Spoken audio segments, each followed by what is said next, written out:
achieve any dream. Please don't limit yourself. Don't live your life limited. It's not all sadness and misery. Life's a challenge, but you will succeed. Good afternoon, Ryan here with the Power of Helping People, episode 5. I'm actually really excited about today. We've got some really cool things to go over, and I got a very special guest here. And for those of you who follow me, they probably know this guy a little bit. He's a well-renowned author, bestseller. But I'll go over a little bit about this because I'm going to bring him up here in a few minutes, and I'm pretty excited about it. So we're going to interview today on the podcast Bruce Pulver, which is actually from Atlanta, Georgia. I think I've been following Bruce for about a year now. And the reason why I've been following Bruce is because he's so positive. Positive breeds positive. And, I really believe that if you hang out with positive people, in turn, you will become positive. And that's why I started this podcast with the Power of Helping People, because I am giving you stories and real life experiences that you guys can take and you guys can really just open up and actually see real life of what people do. And if people struggle or people are happy, they get through their trials and tribulations. This is what we do here at the Power of Helping People. But let's go into little Bruce a little bit. He's an account executive. He's he's earned multiple sales awards. He's actually got 100 million in new sales. He's also a bestseller author of Above the Chatter, Our Words Matter, which we're going to go really in depth on this book, because I just started this book about a week and a half, 2 weeks ago, and it's changing the way I think. I look at things differently now. And I think that if you guys end up reading this book, it's really cool. So he's got a TED Talk that's got over 212,000 views, which is amazing. So I suggest you go look at that. But he also has been a guest over 100 podcasts. He doesn't even have a podcast right now. So we're going to push him to try to get a podcast, because he's got a ton of education and a ton of stuff. And the best thing about Bruce is his consistency and positivity. So we're going to bring Bruce up here real quick and we'll add him in here. What's going on, Bruce? How you doing? Hey Ryan, I'm great. I appreciate that introduction so much, and it's great to be with you. And I so much am looking forward to our time together today. You know what? It's one of those things I was just telling you before we got on the call is I'm so nervous because of excitement. I've actually been looking forward to this when I asked you a couple weeks ago, because I really do believe that positivity breeds positivity. And you and several other people that I follow on Facebook on a continual basis on social media are positive. And so if I'm in a bad mood, you know what I do? I just search Bruce Pulver and I go up there, and you have so much stuff. And with your education and everything, I want you to go real back and tell a little bit brief story of where you came from, and tell me, let's start way, way back. I know you've had the TED Talk and stuff like that, but let's go way back. Let's start the story when you were just about to be born, because I know you had a really life experience with your mother, and I just want you to tell the story to our guests, and just really resonates with them. So go ahead and tell that story real quick. Well, thank you, and I will. And we talked about positivity, and I truly believe it's a journey. It's every day. I say I am a mouse in my own laboratory. So I want to make sure everybody that's out here listening to us knows that I'm on the journey to work on that every day. It's not a light switch. It's not like this automatic thing. And so I just want to make that. We'll go through that as we have our conversation. But I was basically a miracle baby. On the day that my mother went into labor with me, we lived about 20 miles from the hospital where she was delivering, and that was at Yale New Haven Medical Center in New Haven, Connecticut. We lived in a small town called Cheshire. And when she went into labor, and it was her second labor, I have an older brother, about 2.5 years older than I. It was pretty much the same, the water breaks, the sharp pains, the let's go, it's time. From what my wife and other moms have told me, right? And so she, they got in the car. They had a neighbor that was going to drive them, and my mom told my father that she couldn't feel anything in her leg, and nothing out of the ordinary. My dad thought it was just, well, maybe your leg's pinched or crossed or something where the blood's just, your foot falls asleep, right? Well, when they get to the hospital and take her vital signs, they realize that her heart rate is flying way above the meter, but her blood pressure had dropped to a dangerously low blood pressure. And a nurse realized that and immediately called in the ER physicians, who said, "There's a problem here." So what ended up happening was she had what's called a dissecting aortic aneurysm during labor with me. What that what that means is that if you ever look at an inside of a sport coat jacket, and it's got that lining.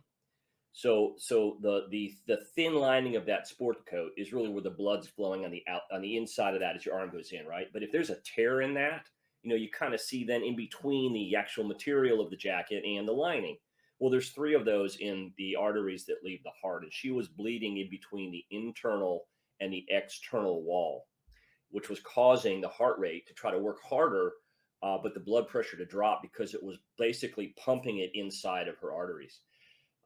There were three surgeons, as divine intervention would have it, who were just at Yale New Haven Medical Center, Yale University, perfecting the aortic valve replacement procedure back in the early 60s. They were there teaching and visiting professors who were immediately called over. So when they called her over, they called them over, she actually plunged into a battle to survive. Because what I learned later in some articles that were written in the New England Journal of Medicine and Red Book magazine were that no mother had ever survived this trauma, nor had the child, longer than 72 hours. I mentioned when we started that we were 20 miles away from the hospital. If we were 30 miles away from the hospital, we might not be having this conversation right now. And those surgeons performed 4 experimental surgeries on her, including one to remove a blood clot in her leg, a tear in her aortic valve, which was an open heart surgery. The C-section for me, and they also required 18 pints of blood, and 15 of those pints came from members of their church. Wow. So that was day one. She saw me for the first time when I was 6 weeks old. And basically, when she was discharged, this was the first time that she saw me. And the beauty of that, quite honestly, is that she recovered and lived a full 100% active life. She lived until I was 22, right before I graduated from college. So, Ryan, sort of the summary of that story is every morning she woke up, she was grateful because she knew. She knew that every day was a gift for her. Was it always a great day? Was it always top of the world? No, but it was always rooted in her faith and rooted in her gratitude for everyone that came to her benefit and came to her relief and helped her through that process. So basically, what you're saying is you're a miracle baby, and she was a blessed human being, and she actually lived every single day as a blessing. And I didn't do that my whole life. I had a change in my life, and I had a pivotal moment. And I always say that everybody in life has a pivotal moment where they change. And you talk, you have a TED talk that and you say it. I've watched it probably about 5 or 6 times now. Each time I'm like more and more impressed. So Yeah. it's more of that bam moment, isn't that? You call it that bam moment. So why don't we dive into that bam moment, because it was one of those things that you're so blessed to be here, and then something triggers in your life that actually switches, and you have a bam moment where like, oh my God, what am I going to do? So why don't you go into a little bit of that?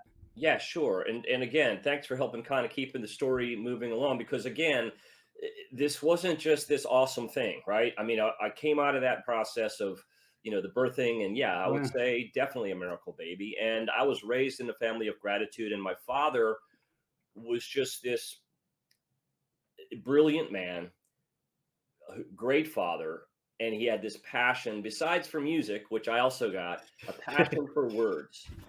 And he would write plays, he would write poems. He was always doing something creative with words. And he passed when I was 36. Unfortunately, he had Alzheimer's, and so he had complications with Alzheimer's. So I was without my parents for several years, right before my oldest daughter was born.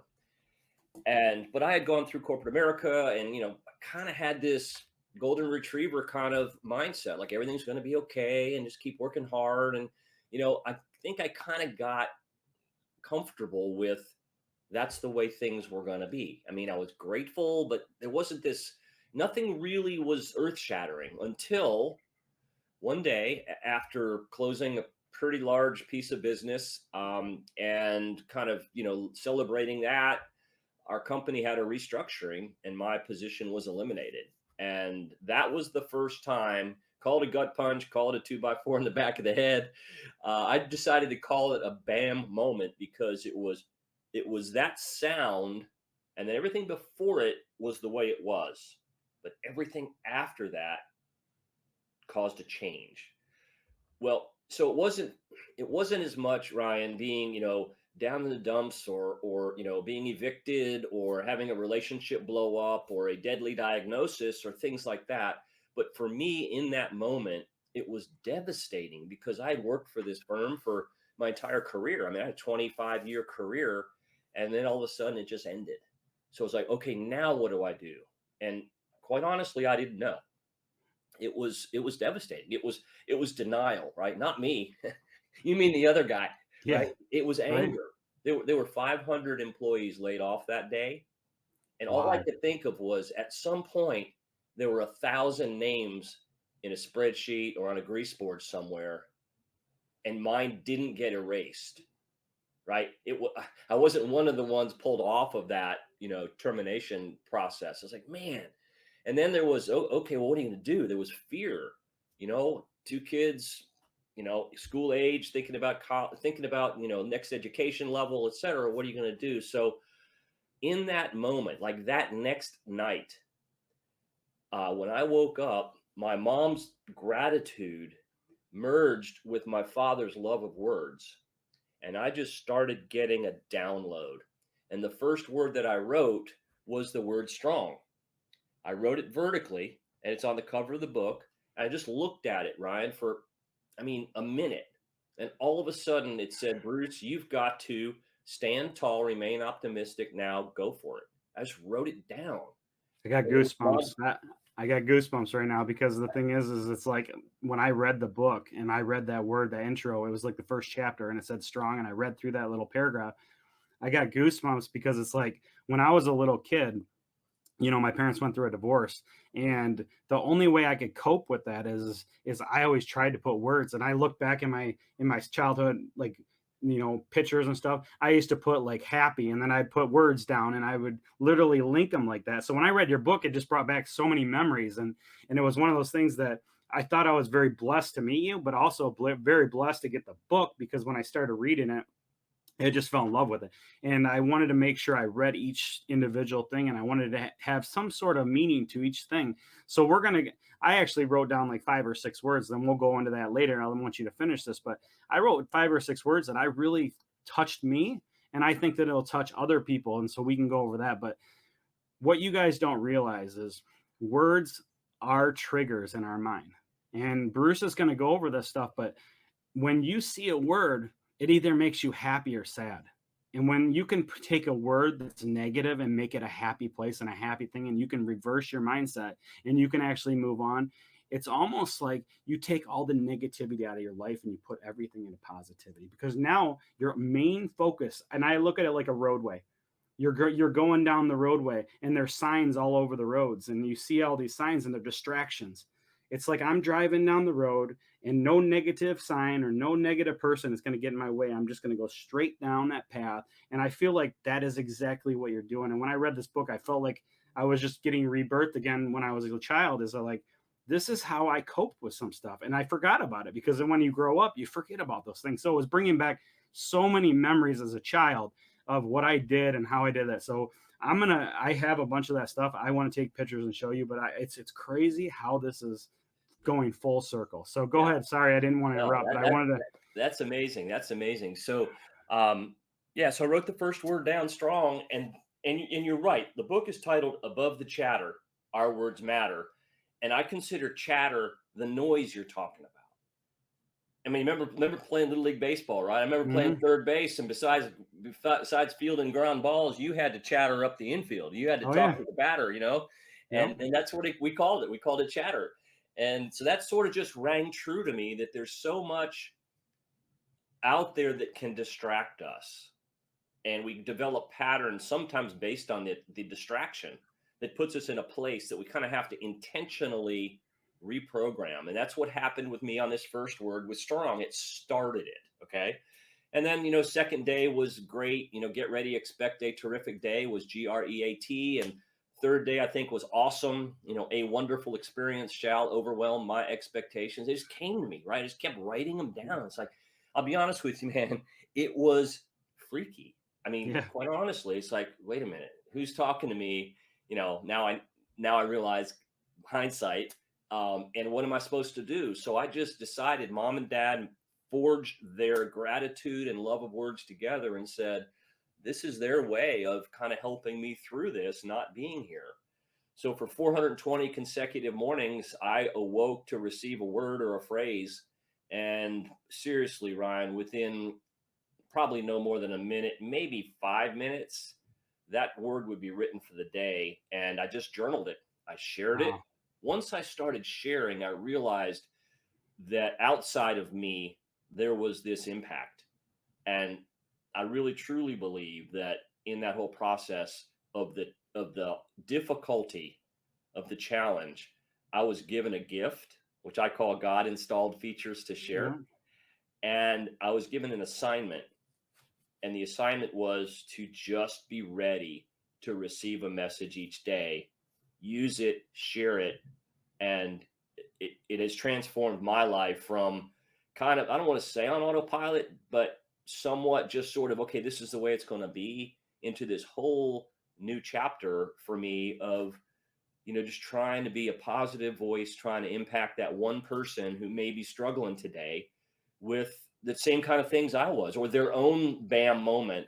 And man, if you could just focus on your conversations with yourself, your words.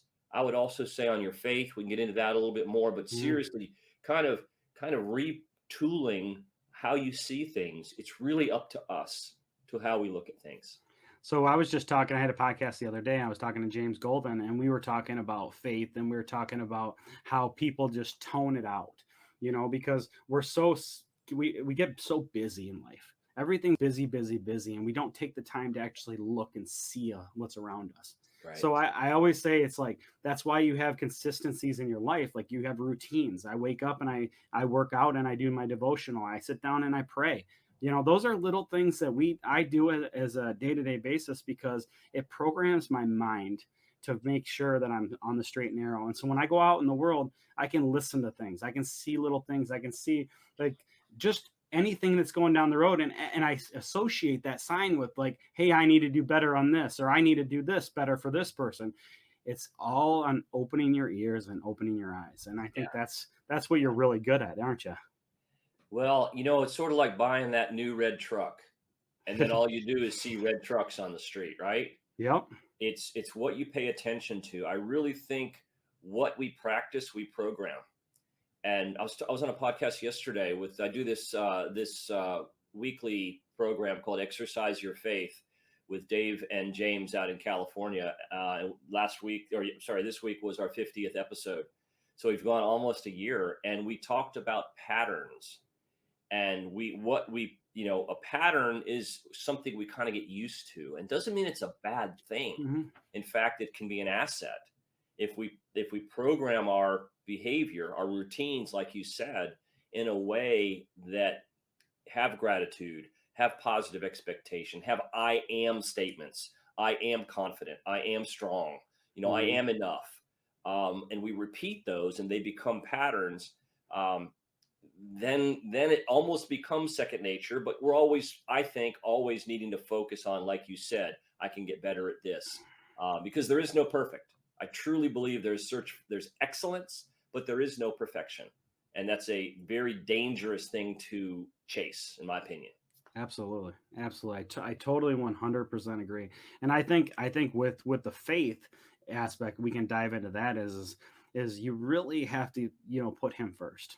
And I think that's the biggest thing is if you put him first, he will point you in the right direction. And I Yeah, really truly believe that. yeah, I mean, it's just that's why like when I wake up in the morning, it doesn't even have to be a minute long. It could be 30 seconds. It's just you showing your appreciation to him and having you watch, just instant little prayer of, hey, please, God, please watch over us. Please do this for us today. Yeah. Watch over our friends and family. Keep me safe and all my employees. And then amen. That's it. Yeah. And watch what the day brings you, you know. Yeah.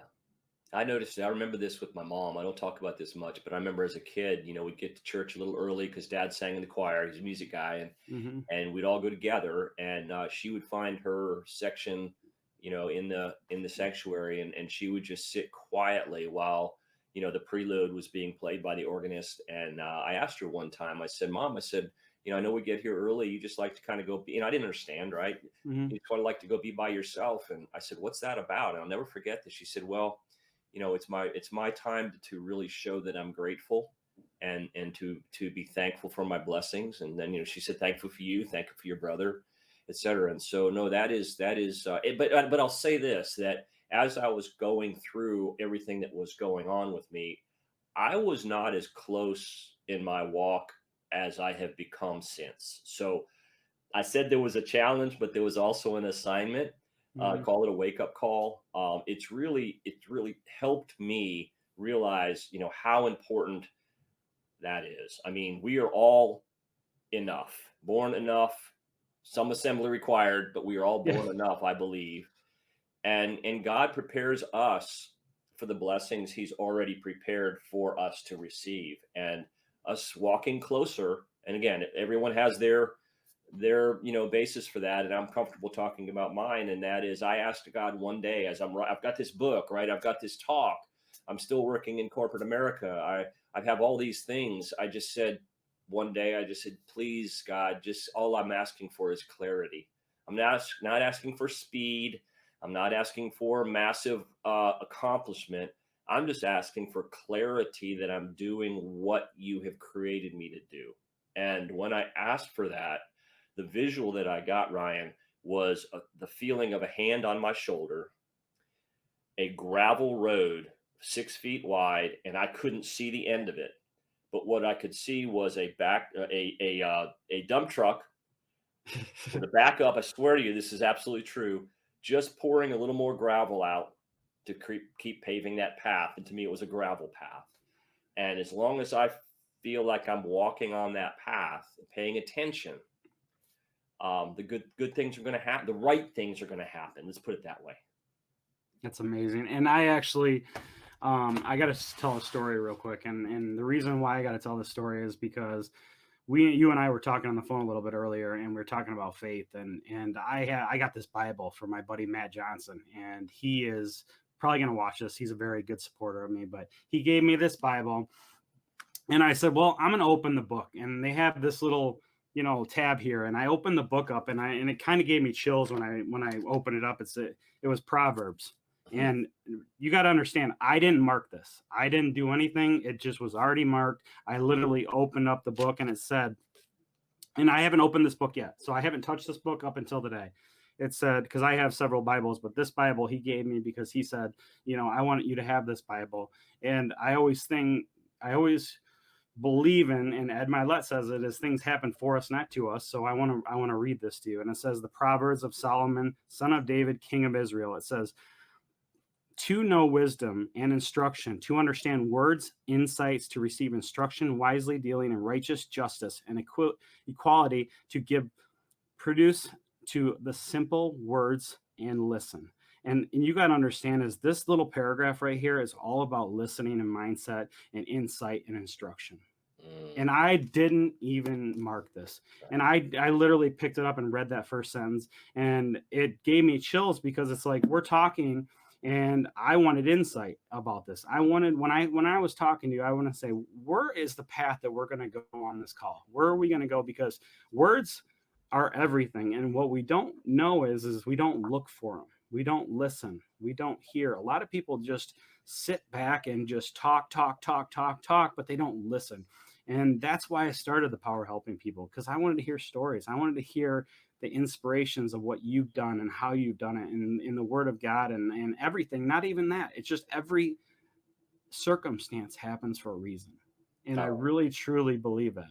And so you talking with me today and being on here is, I feel that we're going to impact not only one, but but maybe two, maybe 10, maybe 100. Who knows? We could impact 1,000 people. But my main focus is to show the insights of people and their stories and their trials and tribulations and where they came from. If they were, they had their bam moment. If, if somebody today is saying, I don't know what I'm going to do tomorrow because I lost my job and I have 4 kids, what am I going to do?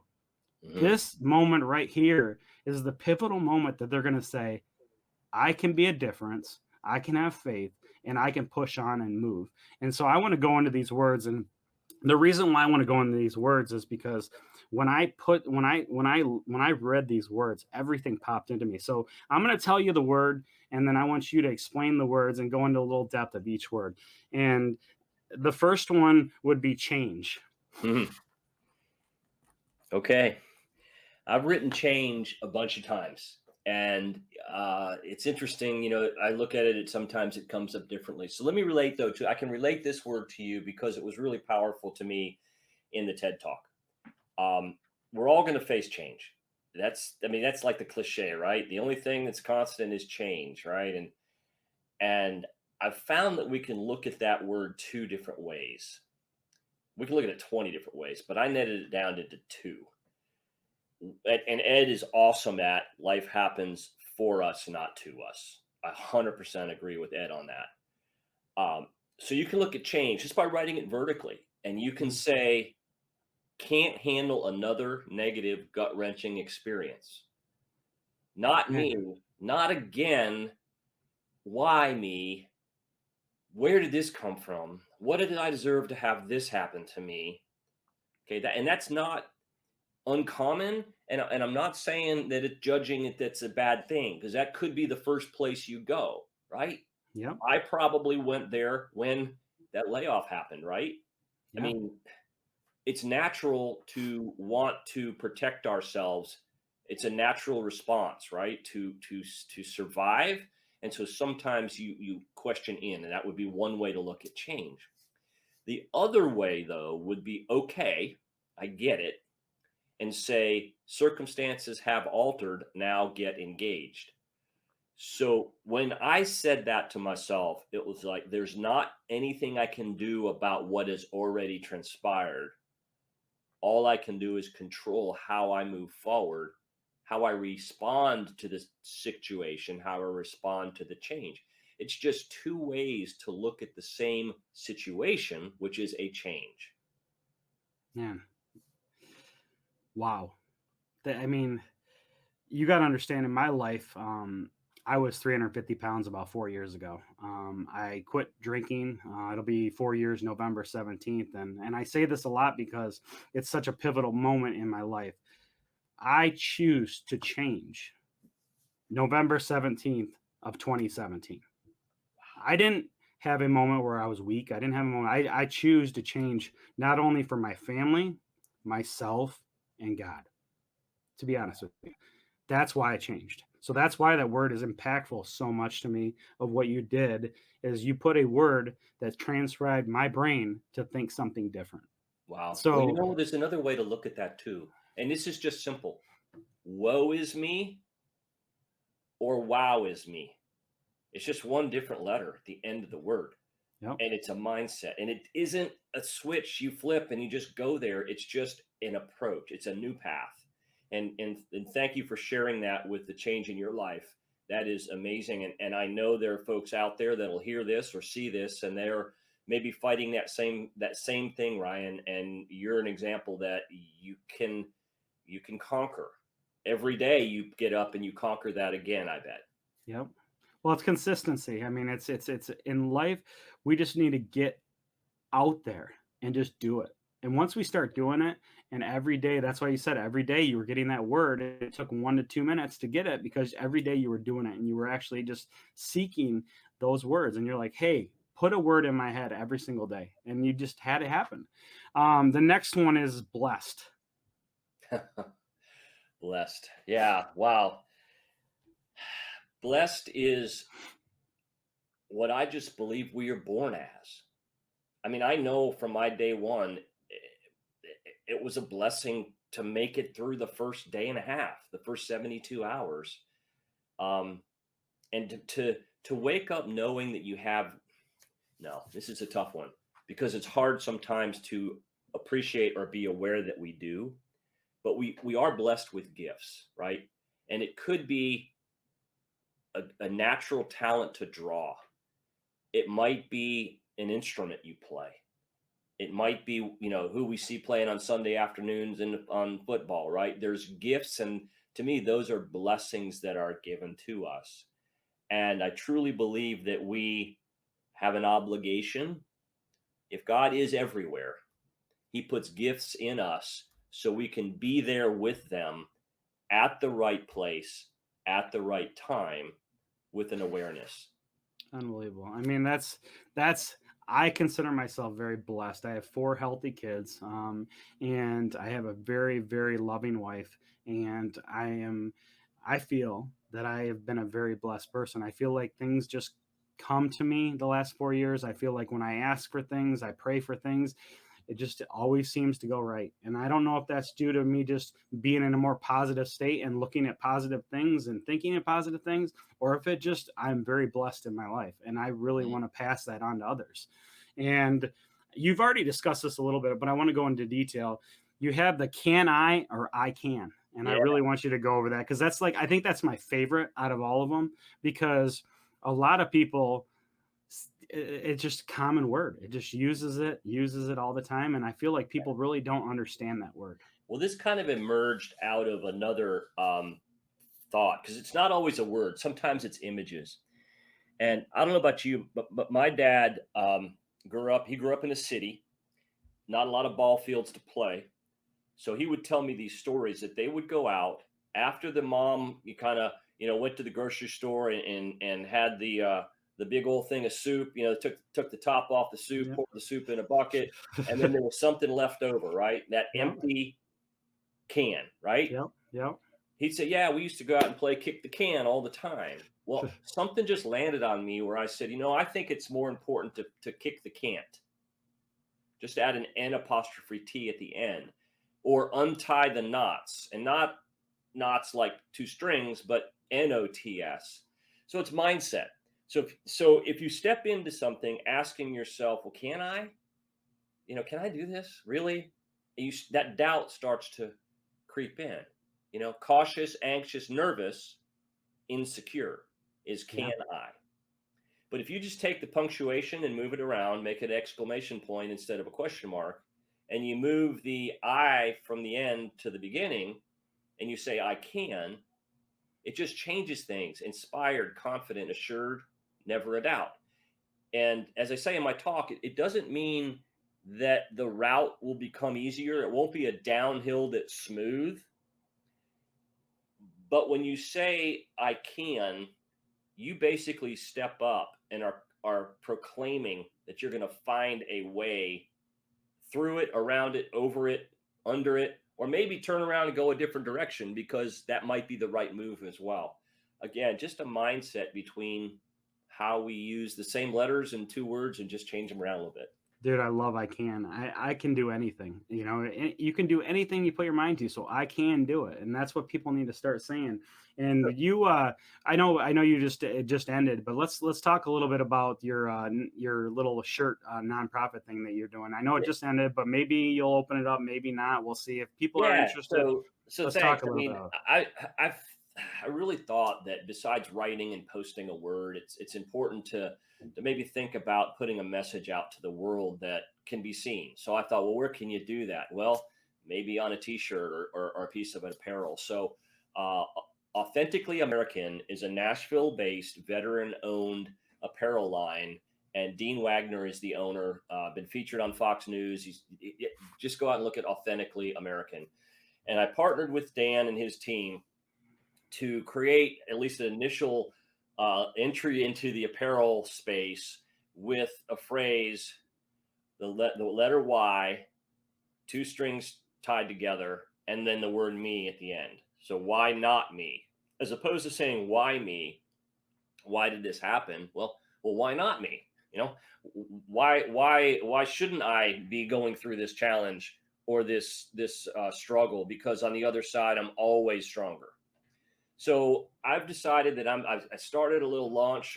Did end yesterday. We had a little pre-sale But Why Not Me is the first of an apparel line of positive, what I call mindset messages. And there will be many. I've got a library of them just ready to roll. It's just a matter of getting the graphic posts together. But the intention there, and just like with everything I do, I do want everyone to know this, that um, writing this book, this life transformation for me was a gift. 100%. We kind of established that. So whenever I am booked for a keynote, and when I sell cases of books or anything like this, the apparel line, I make a conscious contribution. And when it's books, I donate them to organizations helping others. So we've been blessed to be able to donate about 4,000 books so far to veterans organizations, to homeless shelters, to rehabilitation centers, to prisons, where the book can just the message can get to places that can help others who are helping others. One of the big, I was in the healthcare technology business, so I'm in hospitals all the time, hospital reading rooms, resource centers. For example, the FedEx golf tournament was just held this weekend, and St. Jude Children's Research Hospital is the main benefactor of that. And they've got a half a dozen or so books in their library. They were a client of mine, so I actually just reached out to them and made sure that I'm able to send some more to them. But that's just what we do. So proceed parts of the proceeds from all that I do, I find places to help. And one of the other areas that we're working is in the trafficked and exploited women recovery and rescue programs across the country. There's one specifically in Atlanta that I work with. So we're actually going to put all the links underneath here when we post it, but we'll have all the links. We'll have Bruce's contact in there for Facebook, Instagram, if you guys want to follow. So I want to make sure that we at least do that for you guys, because Bruce is somebody that you're going to want to follow for sure. But the last word that I feel like this is me, because I'm inspired. Okay. And the reason why I'm inspired is because every person I meet, every person that I now communicate with via social media, via person, I'm inspired by a lot of people. And the reason why I'm inspired is because my mind is open and I'm learning so much from different people that I feel like every day is a blessing. Every day is inspiring me to do better and better, not only for myself, but for God and my kids. So I feel like if I can go out and be inspired, I need to inspire others.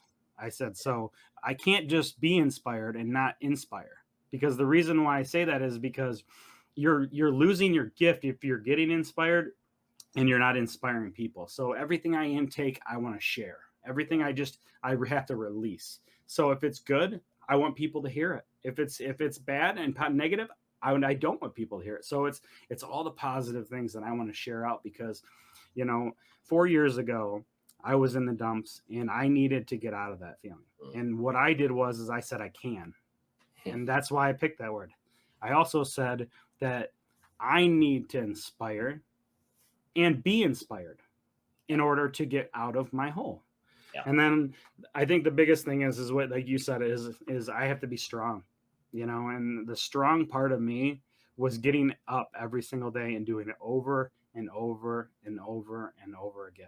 Because when you do it over and over again, you feel like there's no end, but it actually is getting better and better each day. Yeah.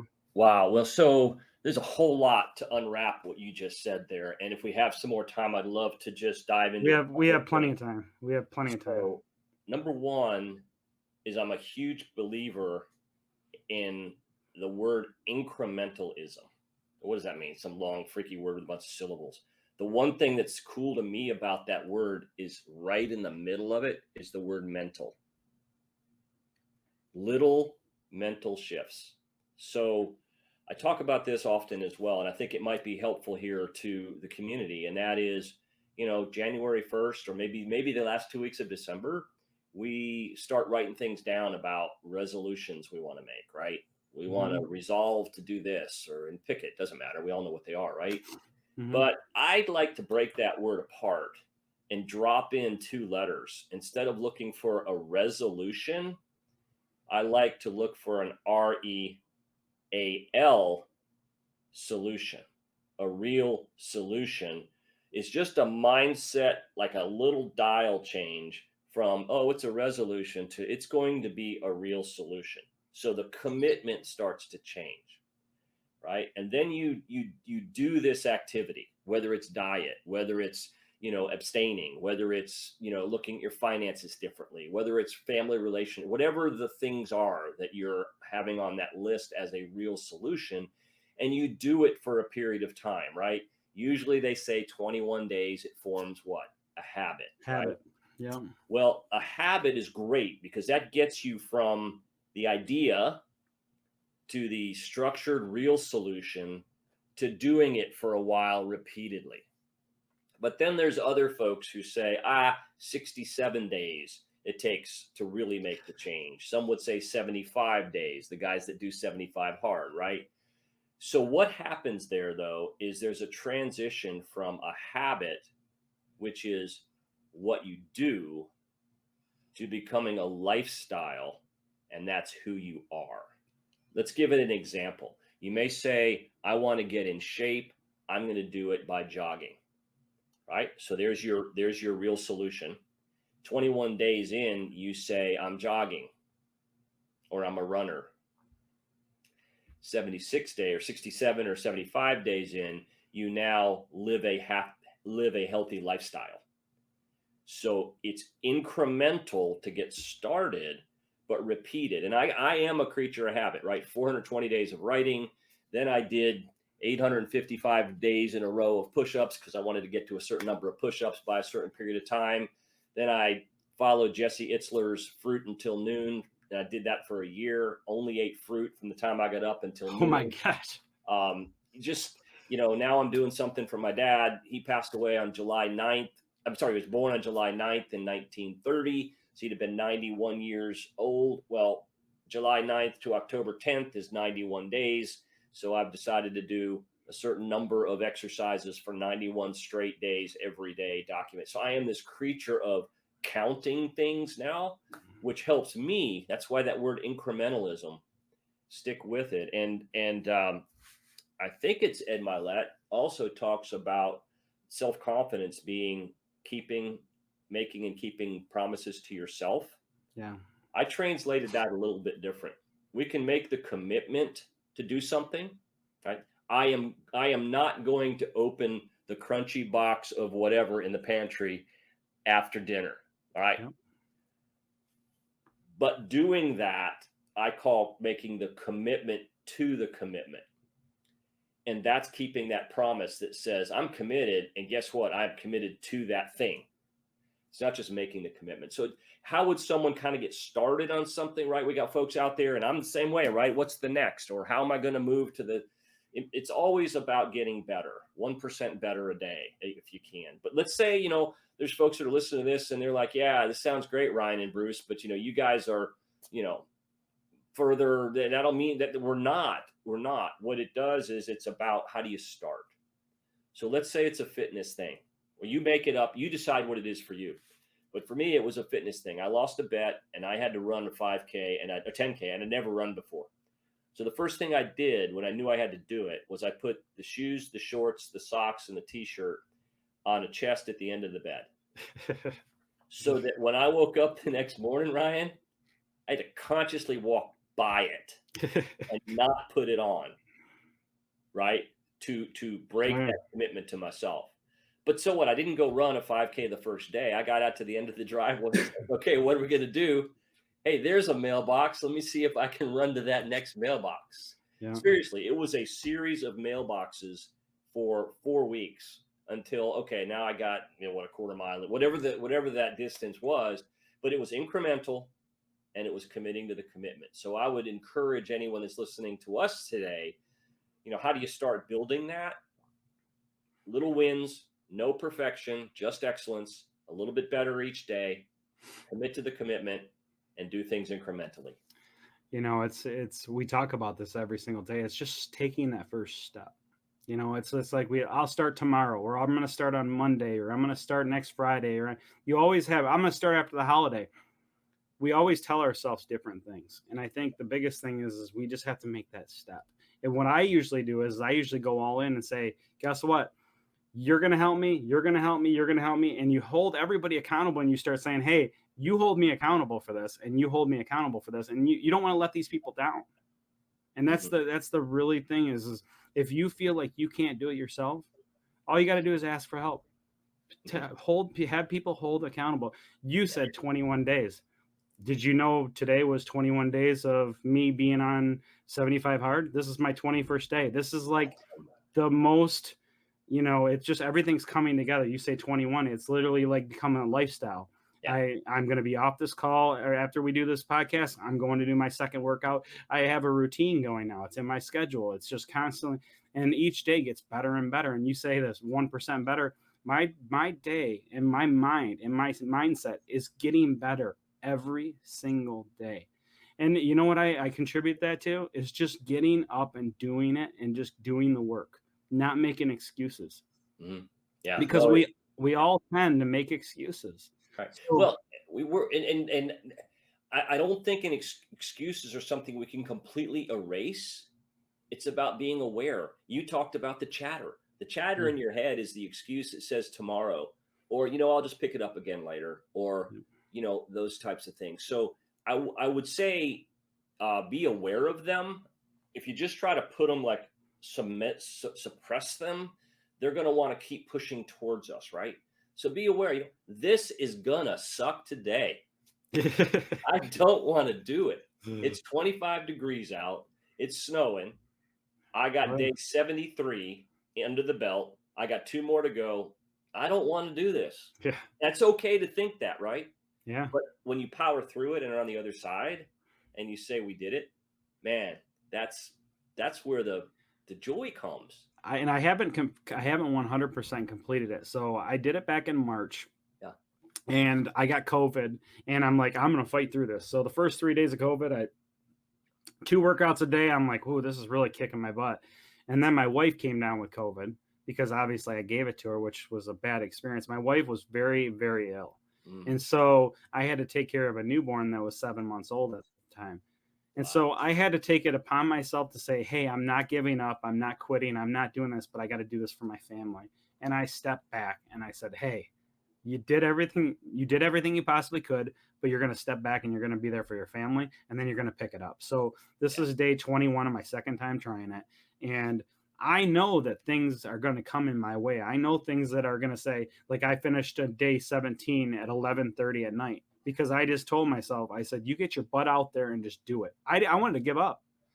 And the reason why I didn't give up is because I have people that every day I post those pictures and I tag them. And if I don't do that, who am I? I try to do it every single time. So those accountability for me in life, and like you say, the words every single day, those words, those are your accountability in your mind. And when I read this, it amazes me because it's just bringing back so many memories. They say you have memory boxes in your brain, different boxes, and we tend to close the lid on a lot of boxes and we forget things. Yeah. But with a word that triggers it with positivity, it literally is bringing back the good memories, the good things in life. So that's why I said is above the chatter, we all have these like, don't do this, quit, do this. But you know what? Sometimes you just got to refocus those words and put them into something positive. Yeah. Not And today. that's Not today. Not yeah, today. right, Right. Not right, today. yep. We're not So going to do it. you had said the word I can. Yep, I would encourage. Let's talk about kids, right? We can talk about that for a little bit because they're the yep, ones that are really the clay that are molded early around us, right? And yep, a lot of those self beliefs get seeded early on, right? So I remember that when our kids were a lot younger, I just felt like it was important to encourage them to try anything without any limit on themselves. So 3 words I wrote, and they're actually the first 3 words in the front page, and not in the cover, but in the first chapter. And those 3 words are yes, I can. So if we can instill that in our kids, they're trying soccer for the first time. They're hitting a ball off a tee. Their first time they've opened a violin case. First time they have an easel in front of them, or are starting to learn a foreign language or something like that. The first thing is yes, I can, because that means you expect success in challenging activities now. So, and again, it's just 3 words, But if you assign a word to each letter or a phrase to each letter in that word, it actually builds, it blossoms what that meaning is. So, yes, I can climb the monkey bars. Yes, I can ride my bicycle. I can pedal up the hill. Yes, I can work the brakes. Whatever those things are, it just starts breeding the belief that it's worth powering through the part when it's not easy, because we should always be beginners at something at every time of our life, so that we continue to experience that struggle of and for me, it's assembling things or putting things together. I'm not that guy. Oh So yeah. it's like I'm going to power through this. I may have some parts left over, but I'm gonna do my best. And yes, I can. So that's one way I would say. How do we activate this? Because I believe talking about this, Ryan, is important. But how can someone activate or take that first step? Yes, I can. I'm going to do it today. Put the shoes at the end of the bed. Say good morning to your spouse in a positive way every morning if you're working on the relationship. Whatever the faith, open up with gratitude and a prayer of thank you, Lord, for allowing me to arise for another day.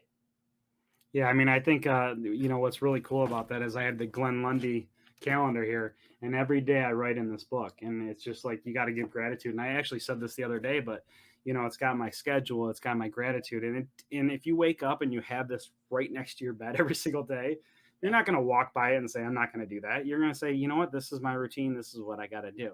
And I think what a lot of times is we just tell ourselves in the chatter, I don't have time. I got to go to work. I don't have time. I got to go to work. Well, meanwhile, is you don't get fulfilled by not doing your routine. Yeah. I feel like you have to have some kind of routine and you have to have something to get your mind right for the day. Now, with you saying, kissing your kids, kissing your wife, say hi. Every time I come in the house, I'm immediately go to my wife and say, how was your day? Mm. That's something that needs to be done. And I didn't always used to do that. I just need that when I come home. I want to know how their day was, how the kids' days were. And, I'm getting better. And that's why I'm doing this. That's why I'm putting it out there. That's why I say things. Yeah. That's why you say things. It's like if you don't say it and you don't live it, you're not going to do it. So if I repeat those words and say, I can do this, I can do that. And that's why I like these words, is because I use these on a daily basis. And when you said that in your book, it really resonated with me, and I can't imagine with every single other person that reads this book, and how many words are going to just say, oh my gosh, I remember that when I was a little kid. I remember that. Oh my gosh, you're opening all these memory boxes. And in life, we always have these good memories. It's like, oh, remember this when we were a little kid. Remember this, remember this. And we always talk about this, but we put them in our brain and we forget about them. So Yeah. that's what we need to bring back, is that positivity. Because Oh yeah. And with it's really powerful when I take this a lot of steps further in my workshops, or what I call word shops. So we will sit down. There's so much more we could dive into here, but we'll sit down with a corporation, and a CEO might say, "Hey, listen, Bruce, we just merged two companies together, and we really need to kind of establish and grow together and build a culture." Mhm. So we sit in a room for an hour, 6 different tables, 6 people at a table, and each person writes their version of the word culture. What does it mean to come to a company that has the culture that you desire? You know, C, customers first. U, until the job's done. L, I'm just making this up as we go. Yeah. Looking out for each other, et cetera, et cetera. And then we bring that together, and we have this melding message. It doesn't matter what it is. It might be chasing a goal for a performance goal, or it might be a culture thing, or it might be what type of community image are we really trying to build? Well, let's wrap that around a word. And we spend half day and full days in workshops just coming together on the power of a word that can unify, it can strengthen, it can put folks on a mission, point you in the right direction. It's really powerful. The feedback is incredible. The impact, because you activate it, then you go live that culture, or you Yeah. create what that means in companies. It's been really powerful, even with teams. You Yeah. know, We teams as we well. we have a pretty good culture in our company, and I think the biggest thing is just having your core values set, and then when you hire people, just making sure that they are part of your core values. Yeah. And I think a lot of people don't do that. But with the culture shift, as you said, you go into two different companies, and then one might have a bad culture and one might have a good culture. So you don't want to segregate those, but you want to bring them together and actually be one. Yeah, and you So do that through words, and then yeah, act. Well, actions and words, right? Sticks and stones can break my bones, but words can never hurt me. I don't necessarily believe that, but I do. There's another thing. We were writing this. What did I? Oh, I wrote words. Let me share one with you that I wrote yesterday. If I give me just a second here, I want to find this and share this with you yeah, because for sure. we are talking about the power of words, and sometimes it gets into, well, Bruce, it's actions really, this, that, or the other, but here's what I wrote about words. I post these on my Instagram, above the chatter Bruce Pulver page. If folks want to get them, every weekday I write a word and share them out. So words, WORDS. Words will build or destroy self and others. So life and death is in the power of the tongue, is a biblical Mm, scripture. So I truly believe that we can either build or destroy ourselves or others wow. based on the words we use. It's the GPS. It's the GPS that takes us on the trip that we're going. The O is that it's our GPS to our outcomes.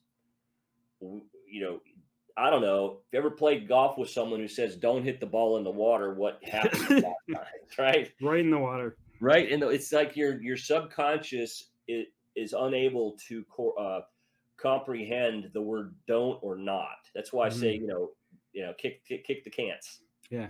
Um, the R of words is ring loudly, regardless of their volume. So you're whispering to yourself; those things are screaming in your head, and Mhm. I hear it all the time in myself. Right, I'm constantly saying, turn this thing around. You can figure this out. Not that you can figure this out, but you're going to get through this. Wow is me versus woe is me. The D is decide to speak life with others. So you got to really speak your life with your words into others. And the S is sets the course for your intended greatness. Wow. So I do believe we all have greatness in us, and how we live our life, a lot is about how we speak it, and how we speak it is how we live it. So that's what I wrote for the word words. And another one that I'd love to share with you is the word seeds, because on Breakfast with Champions yesterday, and Glenn had his two guys on. They were talking about seeds. I don't know, Ryan, if you heard that or not. You were Yeah, I on did. that program. Yep. Okay, so I'm sitting here listening to it, and I go, okay, I gotta, that was the word that just inspired me to write for yesterday. So here's what I wrote about seeds: SEEDS, vertically written. They set our intentions intentionally. If we're going to plant seeds, we really have to be intentional about our intentions. The E is we can only expect to reap what we sow. No more, no less. But it's okay if we've got a period of time where we're sowing fewer seeds, because we might be in the germination stage, Mhm. or we might be being pollinated, right? So it's we need to have our cup refilled as well, right? So that would be the first E. The second E is embrace the struggle. It causes the growth, right? They were talking Yeah. about that on the show about Yeah. the out of the darkness emerges the plant, right? Wow. And then the D is do the work and work the do, which to me is like you got to do both of those things. What is it I should be doing, and then doing it, right? Yeah. Yeah. And then one of my favorite that just landed on me, and this is not my phrase, but I want to share it, is your say do ratio matters. That's the S of seeds. And say do, the funny line that I heard someone say recently is, Bruce, when it's all said and done, there's usually more said than done. Really? So we came into this idea of, well, what about the numerator being say and the denominator being do? And our goal to make that equal one, Wow. the fraction of one, right? Yeah. So anyway, that was seeds, and that was words. Just some stuff that we're kicking around, and I'm, Wow. like I said, I'm a laboratory animal in my own plant. So I got one more question, then we can close it out. But I really want to know what your mission in life is. You Yeah. know, I mean, I think everybody's got a mission, Hmm. and I really think that my mission is this podcast and helping one individual every day. And when I made that statement, I started it and I put it out there and I made sure I did it. I was Well, telling you on the phone. I was telling you on the phone earlier today is I've had 26 people reach out to me in the last 21 days, which is mind blowing to me. It gives me chills. It gives me one of those, like, I didn't do it for people to reach out to me, but I did it to help individuals. So them reaching out and telling me that it's helping is really putting the fuel on the fire to make me do more and more and more and more. Get that different stories out there, getting the education out there, getting people to have stories that not per se um, you know, are really good stories, but they're life changing events. My first podcast was with one of my buddies, and I told him when I started this podcast, he's got pancreatic cancer. Is mm, I know he's gonna fight this through, and I really do, and I know that his impact that he did on this podcast, the first one, the very first episode of Power Helping People, I mm, know that impacted people's life yeah. Well, because that's powerful. his faith is just by far none the best I've ever seen. And he's so positive. And so if people are worrying about, little things in life, little tidbits, little things, stop sweating the small stuff and worry about real life stuff. And that's why, I started this thing. So the last thing is just tell me what your mission in life is and what you want to do. Yeah, and I really try to boil this down, and really, I'm really trying to hone this in to make it pretty simple. I exist to help people realize their potential and eliminate their self-doubting beliefs through the power of their words. And your book is doing that, just so you know. I mean, your book is truly doing that to people. I don't know if I'm the only one that's reached out to you, but I'm pretty safe to say that you have tons of people reaching out to you because words do matter. And I think it's very, very uh, amazing that you wrote this book. And it also is more amazing that it was gifted to you by the man upstairs, because I really truly believe that he put all those things in your head.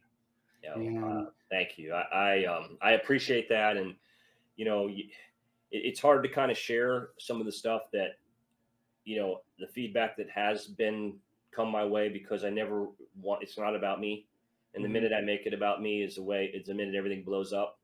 But it's been so rewarding and validating that this challenge that I faced, this bam moment after the miracle of life, that I was given this challenge and this assignment to just be the scribe, has impacted, and to say yes to it, right? I mean, that was the real scary part for me, was to say, okay, let's just commit time to let's do that. But taking the assignment on, the validation that this is making an impact is so so gratifying, and I'm so honored that it is having an impact, and it's something that I will never stop. I mean, I'm writing every day, but there's more to it, right? There's speaking about it. There's teaching folks to how to think more about the words they use to themselves and to others. And I thank you for that. This opportunity's been amazing. It's been a great conversation. Love to do it again and do Yeah, more. for And sure.